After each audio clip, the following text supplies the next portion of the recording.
Welcome to another day in Mawlamyine. I'm heading to the U Zina Pagoda for a 5-fact challenge.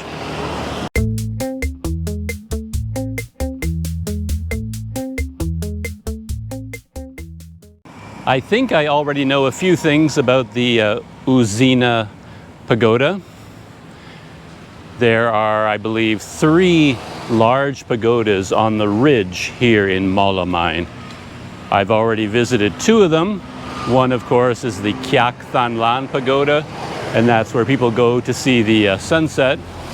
There is the Mawlamyine Pagoda that has the very special Buddha image with kind of a metal face almost, based on, or even a copy of a famous Buddha from near Mandalay. And the third one is the U Zina Pagoda, where I'm going to now.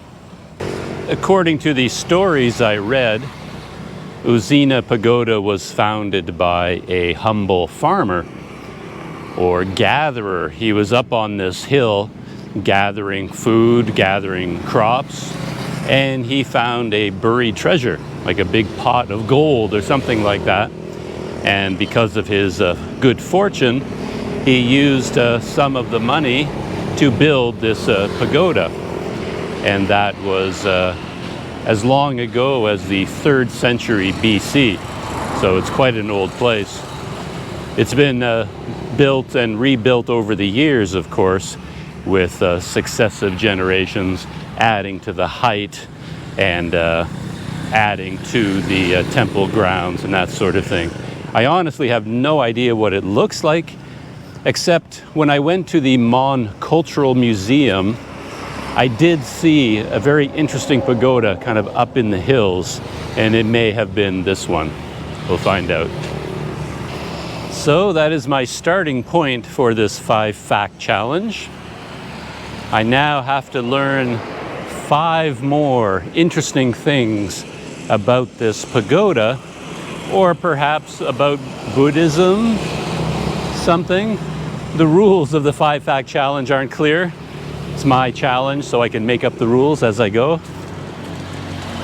But we'll see if I can learn 5 interesting things about this pagoda before I'm finished with my visit.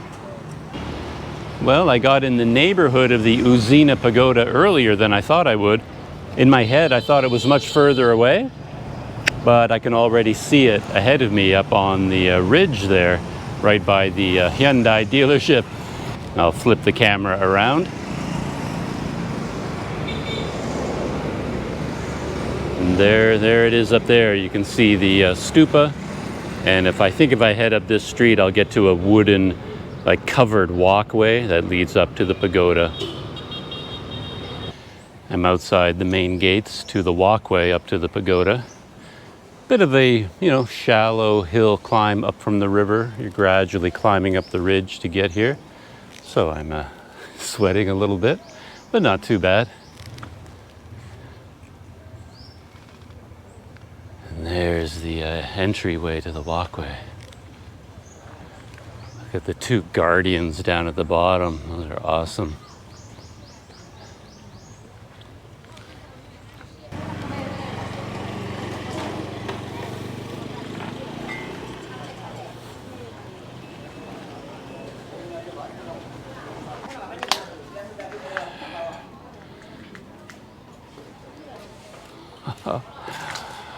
Those are great. I love how they end up with some plants growing on them. He has a little shrub growing out of his mouth, and he's got some shrubs on his butt there. And then, of course, growing up all around his feet.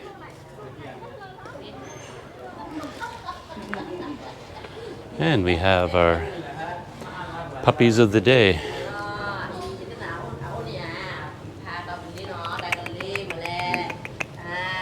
Hey, puppy. Oh, look at you. Look at you. There he is. Cute little puppy.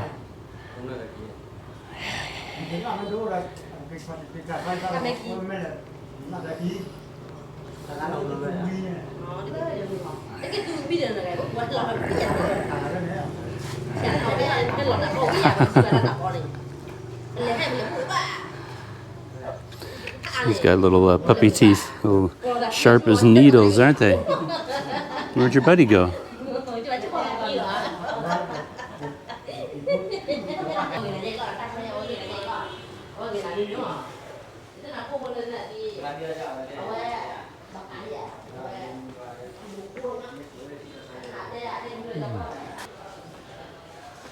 Underneath the covered walkway, still climbing. I'm not sure about the footwear regulations, but this time I left my sandals on for this part. All the local people still have their sandals on, and it's really, really dirty here. So I think I'll leave my sandals on until I get up to the top at the actual pagoda.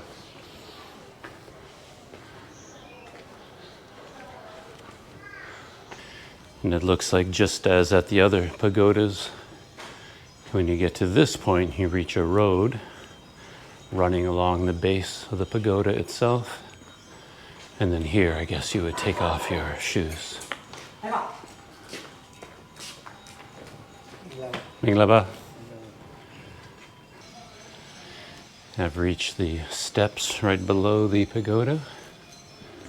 Removed my shoes, of course.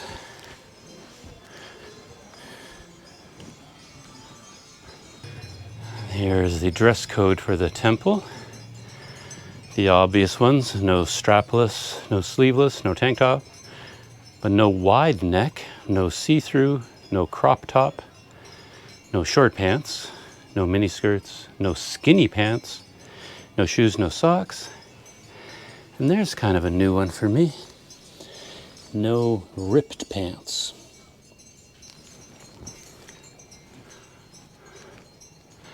Does that count as a fact, that you can't wear ripped pants to a pagoda? Nah, I think we need a more interesting fact than that. But this might be quite the challenge, because it's not like a museum. It's not like I can read displays and get interesting information. So how do I get my interesting facts when there's nothing written in English? It's going to be a challenge. It's a guardian dragon. These are always cool because you almost don't even notice how long their bodies are, and then you see just how far they stretch up, and they often go up and up and up.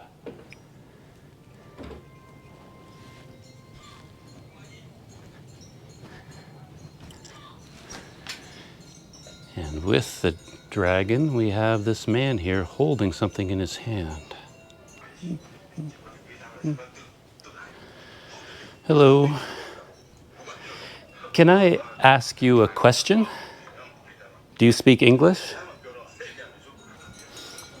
I thought I could ask that a couple if they knew what fruit this man was holding in the statue, and that could be my first fact, but they didn't understand me. So there he is there, and there is the fruit. Find out what's going on with him. Wow, look at this. A bench. Oh, I love benches. To have one right here at the very top is very nice. But first, let's just take a look at the view. Wow. Another beautiful view of Mawlamyine. Mawlamyine.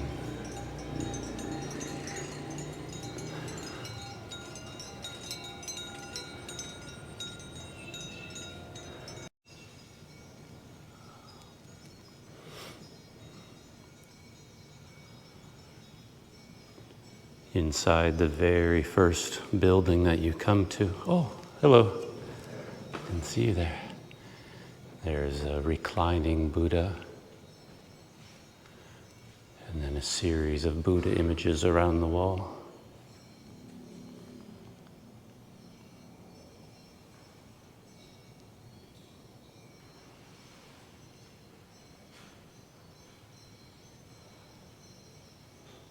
And many of these Buddha images are the same, except this one has an elephant at his feet.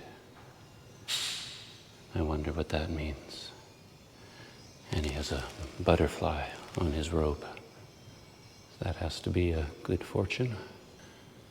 Another fact that I could add would be what these circular lights mean. I see them in a lot of pagodas here.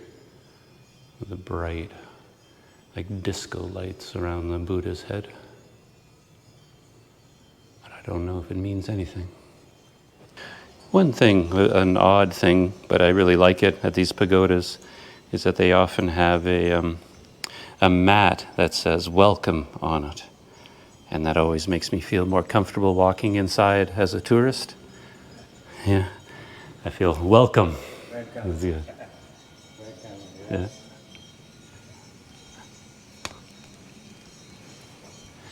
You know, since it is a temple, a house of worship, a religious site, I don't want to barge in, and I always feel a little bit awkward coming in as a tourist with my camera.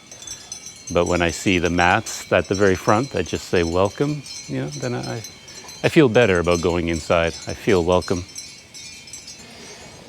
There's an interesting display of Buddha with a backdrop of animals, tigers, elephants, monkeys. I'm sure that's part of a story, but I don't know what it is.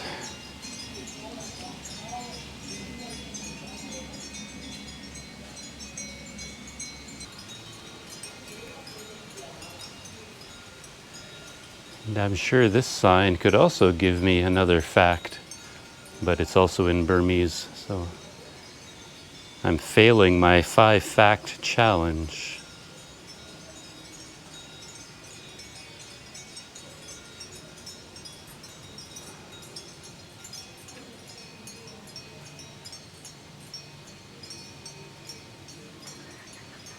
Since I can't rely on signs in English, I'm creating my own using the power of the internet. The first fact is that this word above this Buddha is Friday. So that is how you say Friday in Burmese.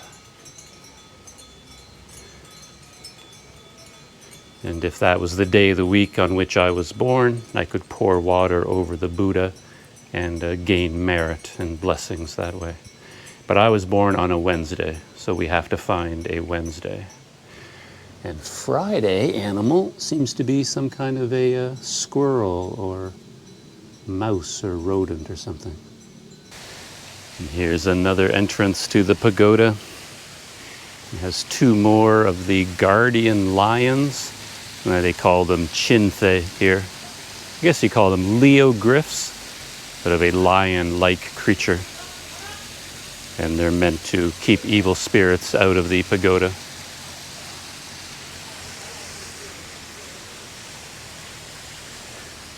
And I wonder if there's an interesting fact in English on that sign. Let's go take a look.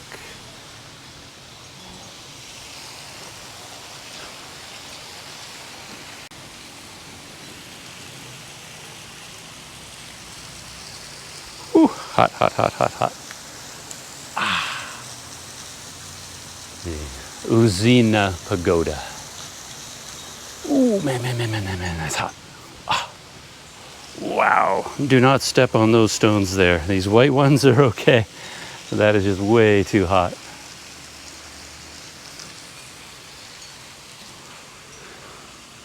I like this pagoda quite a bit. It isn't as overwhelming as some of the larger places. It just feels friendly, like a neighborhood welcoming pagoda. You get a nice view in the other direction from up here. Oh, and there's the train station. That's where I arrived here in Mawlamyine. Huh. So I remember the train tracks coming in over here, and it's on the other side of the ridge. So all the way coming in, you don't really see the town because you see the ridge, and then the river's on the other side of this ridge.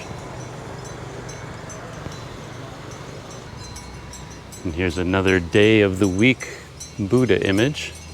Let's see if we can figure out what day this one is.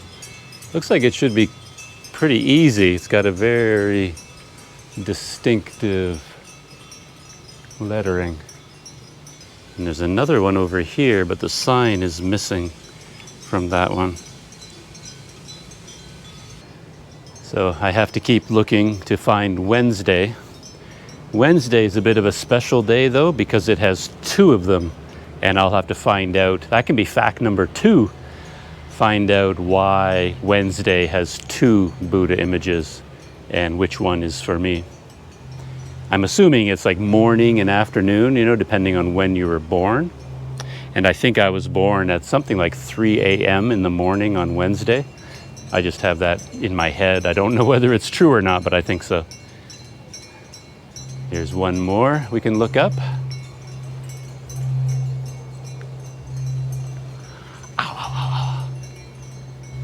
So what day of the week is that?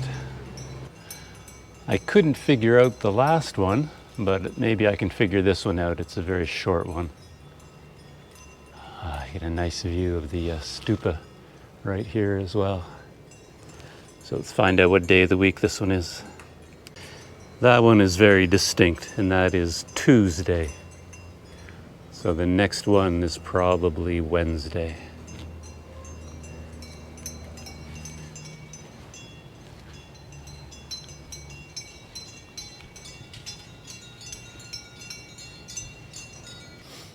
Here's another one.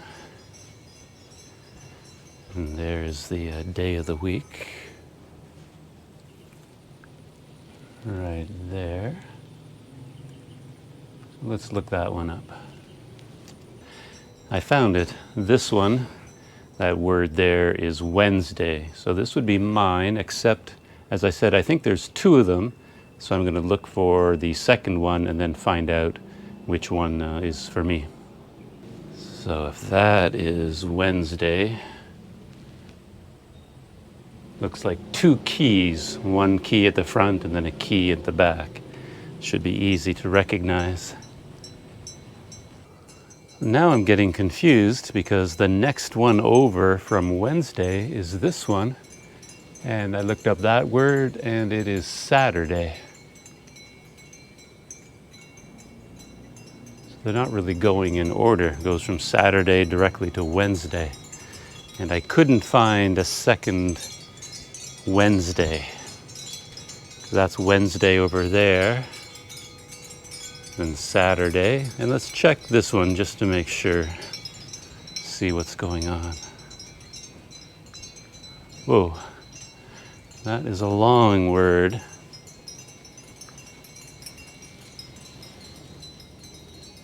It should be easy to decipher with that box at the front. Okay, this one with the box at the beginning is Thursday.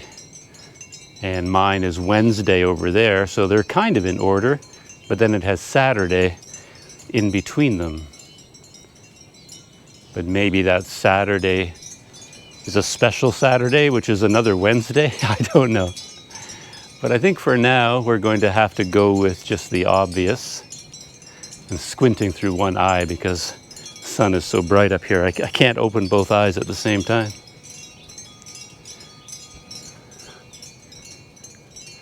So this is the Wednesday Buddha image here. And I've never done this before, so I think I will douse the Buddha with some water today and see if I can gain some merit. It's a very hot day, so I think he would appreciate it.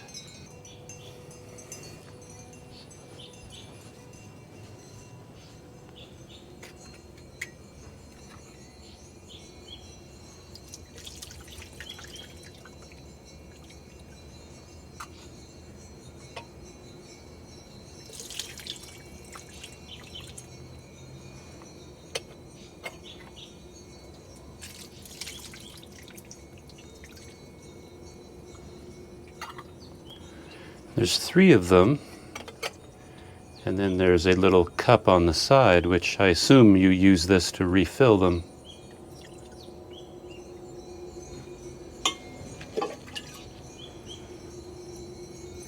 For the next person.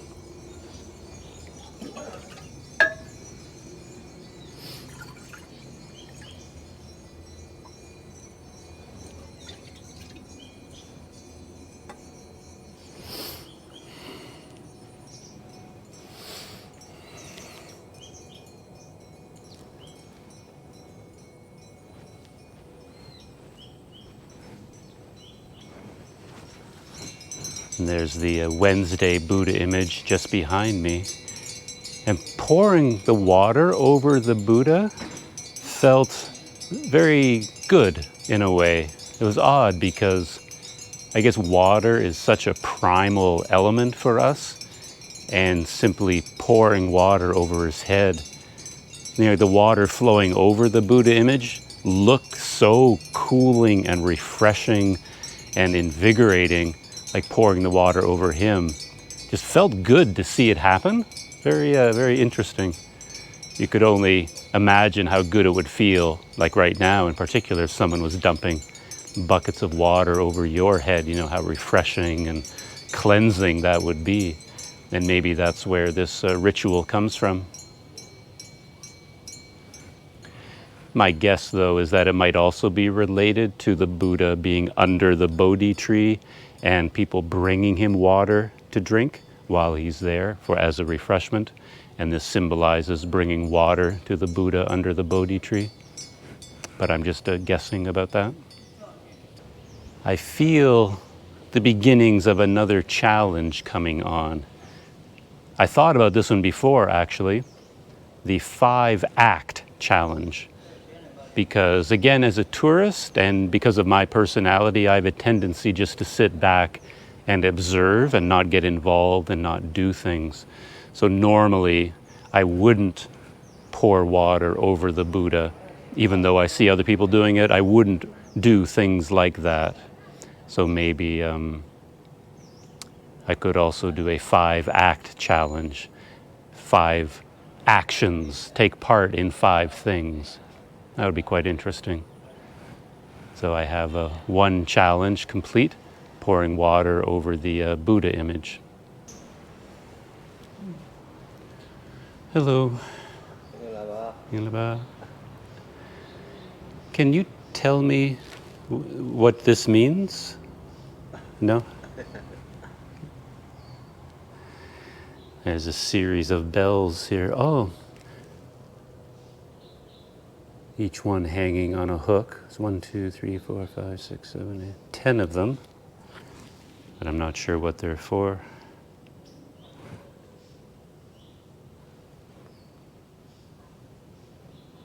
Behind me you see a large gong, and I think ringing the gong could be a very interesting act number 2. I asked the man there with a sign language if it's okay for me to ring the gong, and he indicated that it would be absolutely fine. So I'm going to do that as well. Wow, okay. This is actually much heavier than I thought it would be. And it has rubber, like tires from a car tire, nailed to the top. And then it has a cloth wrapped around it. See, take a close look at it. Yeah, there's a rubber on the top, and then cloth. It's very heavy. And I believe the ritual is to hit the gong 3 times. I'm not sure what that means, but 3 seems to be the number. I'll try not to do it too loud. I feel a little bit, like it's not my place. But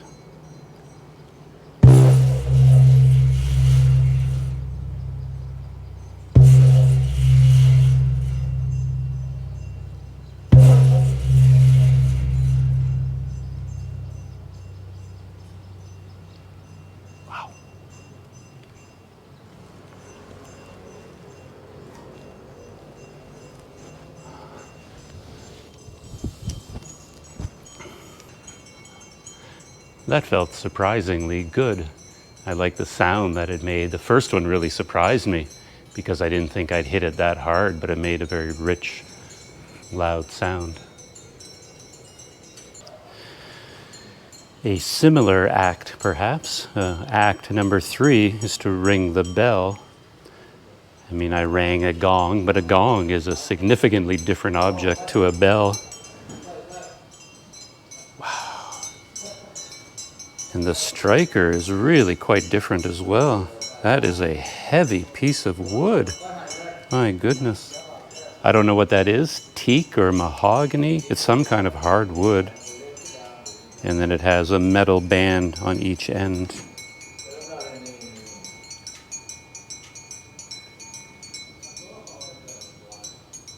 So the bell does swing freely.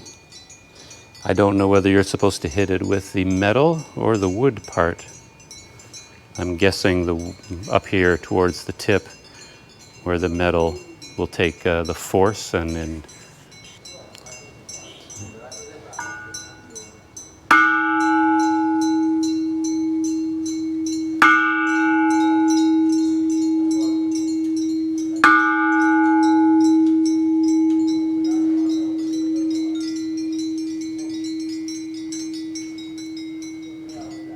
very satisfying as well. Yeah, I like this 5-act challenge because watching someone else ring the bell and knowing about ringing the bell is not the same thing as doing it yourself. It adds a whole new level or layer to the experience of being here. Act number 3.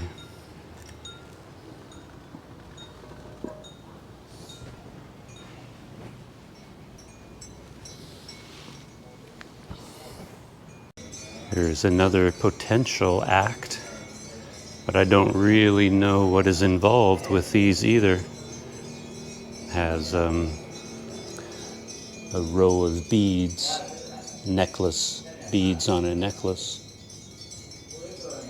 And I assume you're supposed to do something with those, but I don't know what.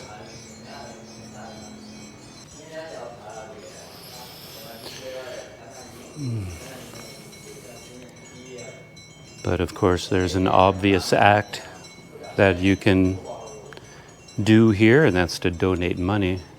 And they have a scraper that you use to push the money through to make your donation.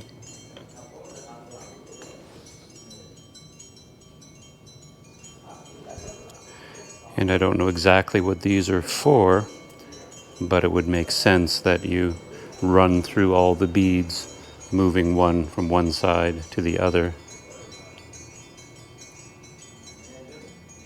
while they pray or meditate or something like that. I don't know if you're supposed to do it with one hand or two, or maybe you're not supposed to do this at all.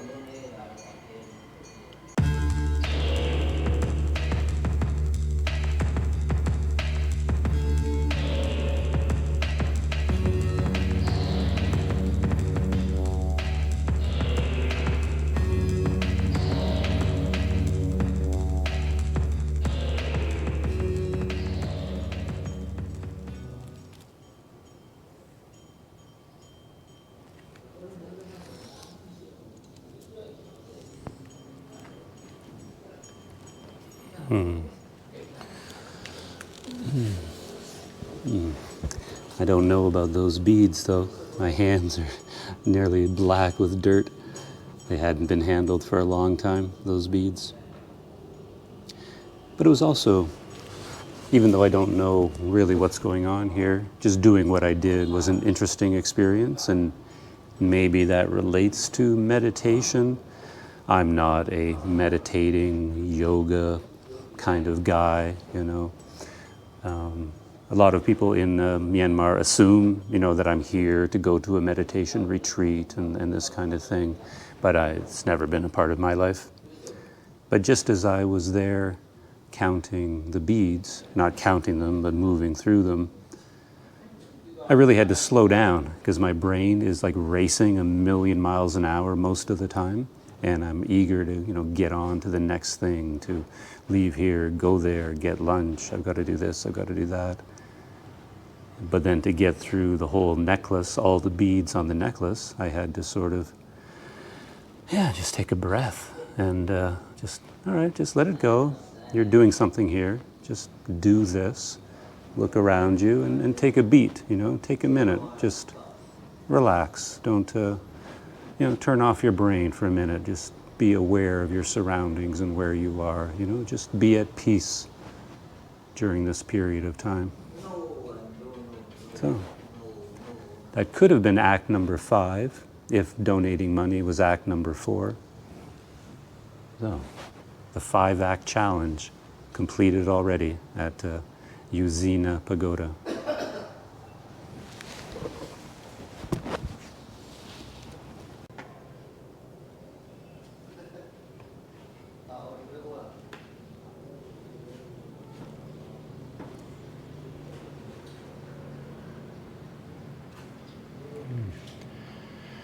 Yeah, these fellows could do with a little cleaning as well. They're like covered in cobwebs. Gives them an interesting atmosphere, though.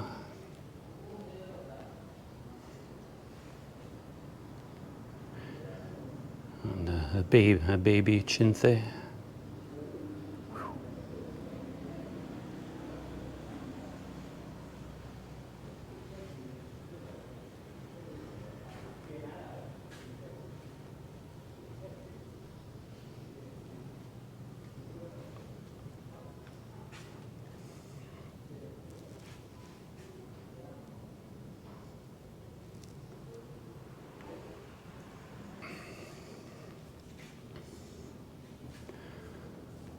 I don't know if this counts as a fact that I learned here, but I think I know a little bit about this.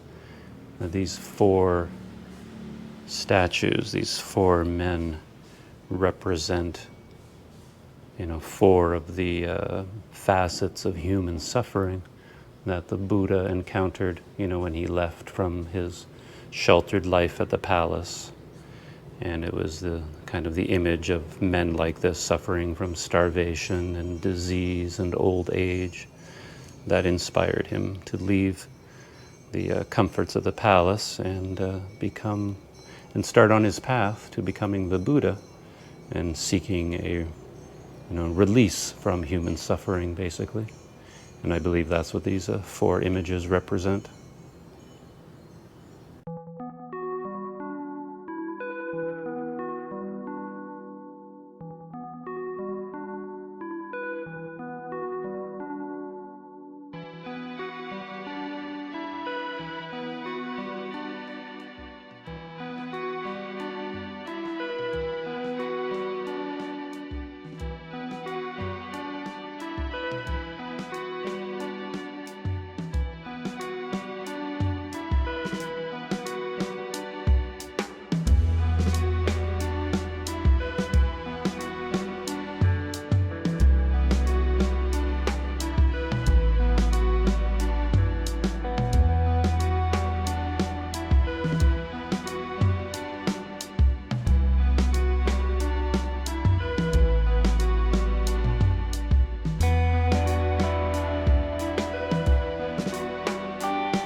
I think my 5-fact challenge for the U Zina Pagoda was a bit of a failure.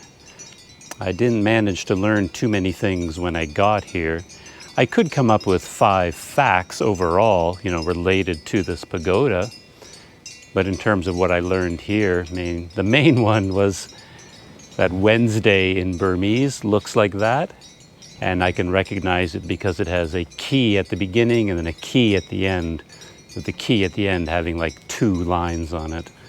So I should be able to recognize the Burmese word for Wednesday, my birthday in the future. So that is one fact. And that's kind of the only thing I learned since I've been up here.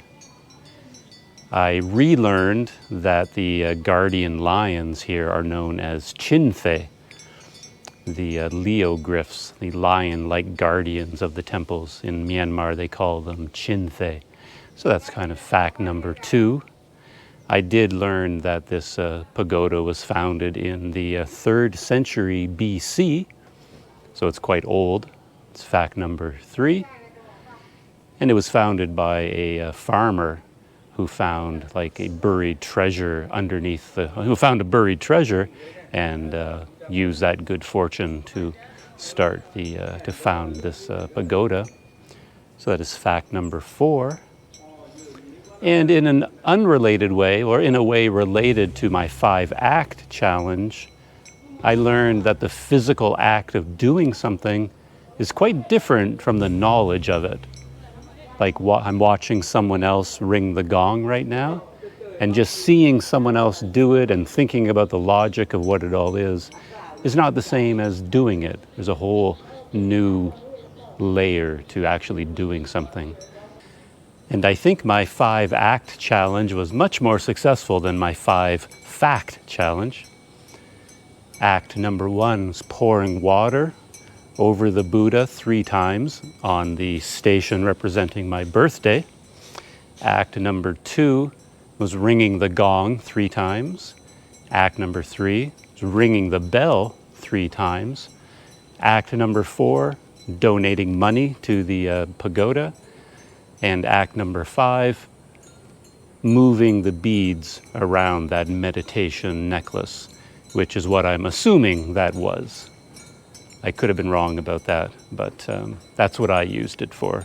A few minutes of peaceful quiet and meditation as I counted the beads. The 5-act challenge at the U Zina Pagoda. I enjoyed that.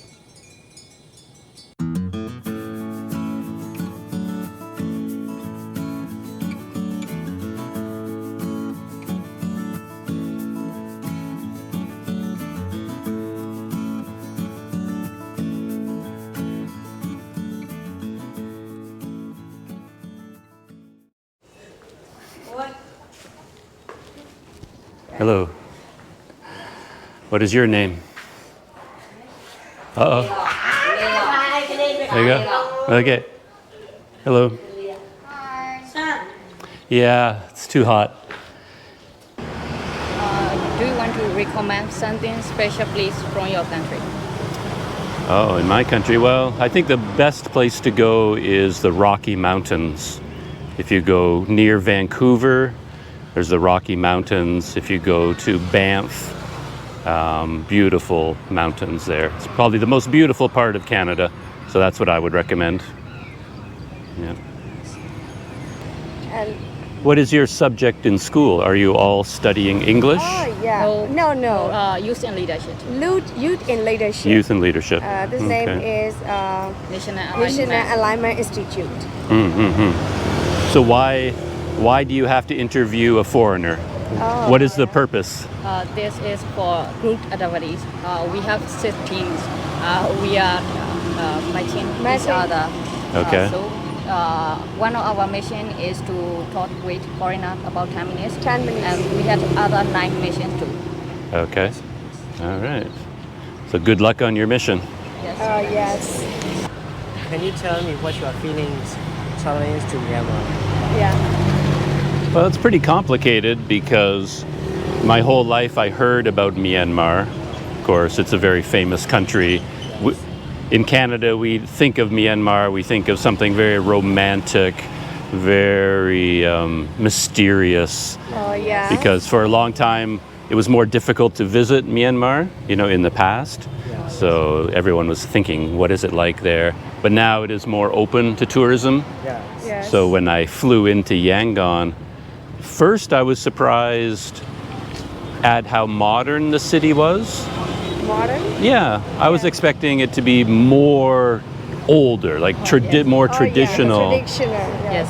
But when I took the bus from the airport, the bus was new and air conditioned and modern, and there's cars everywhere, traffic everywhere. Yes. I was expecting streets full of animals and kind of a more farming, agricultural look. So my first impression, I was surprised at Yangon, like a modern urban city. But then when you get to know the people and see the people, then you see a more traditional lifestyle, clothing for the women in particular. Yeah. You're not dressed in traditional clothing. Yes, but it's not time traditional. No. But so many of the women are dressed in the beautiful traditional clothes. Yes. The men as well in the lungi. Yes. And that, okay. even the Tanaka. Oh yeah, traditional. Yeah. And the importance of Buddhism and the pagodas, Yes, that lifestyle. So all of that It was very interesting to learn about. Oh, I see. Yeah. What do you prefer, Yangon or Mawlamyine? Wow, that's a difficult question Yes. because Yangon is much bigger Yeah. and there are so many places to explore, the narrow streets, so many markets. Yeah. Everywhere I went in Yangon was something new to discover. But Mawlamyine, or Mawlamyine? Mawlamyine. Mawlamyine. Mawlamyine. Mawlamyine. Yes. Mawlamyine. Yes. Mawlamyine is much quieter. Yeah. Oh, yes. When I got here, I started calling it a sleepy town. Sleepy town. I mean, it's a city, right? It's yes, the yes, fourth biggest, but it seems like kind of a sleepy place, and you've got the beautiful riverside. Yes. So I like that here. It feels more friendly than Yangon. Oh, yes. Yeah. Oh, I see. So thank you for your Sorry. help. Yeah. Okay? Thank you so Thank you much. so Thanks a lot. Photo Yeah. with my group. Can I So, take a photo? can you take a Okay, photo? no problem. Yes. So please send me. Oh, you want me to do it? Yes. Yeah. Yes. I can try. Yeah. I don't know if I'm not very good at selfies. Okay. Yeah, you can join the picture. Don't worry about the video. Yeah. Come here. Whoa, Okay. I don't know. 1, 2, 3.